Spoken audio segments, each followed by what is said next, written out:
Je refais une vidéo un peu plus rationnelle. Je me suis calmé après l'état d'excitation. Donc je vais essayer de donner quand même quelques informations scientifiques, histoire d'eux. Donc c'est une colonie qui s'est établie ici depuis 1990. Depuis qui, ma foi, s'est fort bien développé. Alors les mâles, je sais pas si je pense qu'on le verra sur les photos.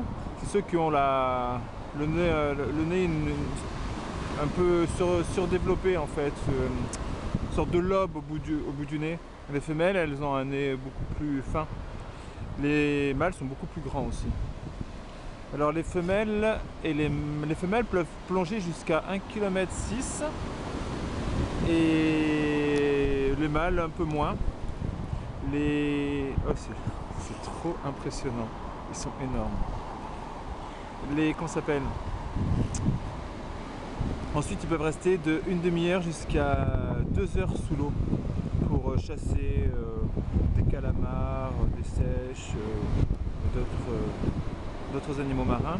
Alors leur principal prédateur c'est le grand requin blanc et les orques qui les chopent en fait quand ils vont prendre leur respiration. C'est à ce moment-là où ils sont le plus vulnérables. Et donc voilà.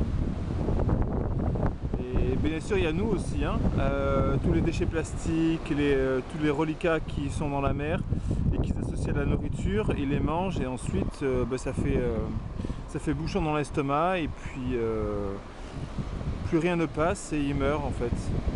Donc voilà, bon, je vais pas m'étaler sur le sujet. En tout cas c'est trop mignon. Je repars un peu en crise de fou.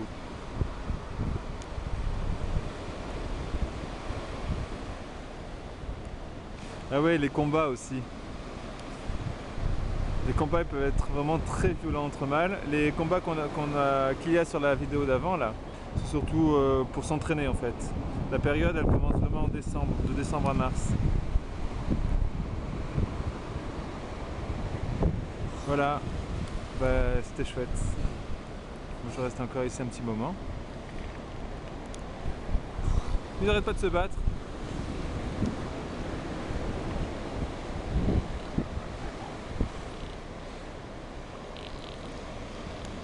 Puis leur cri, c'est impressionnant.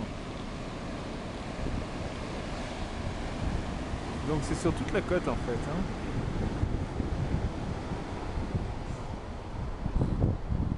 Voilà, allez, salut.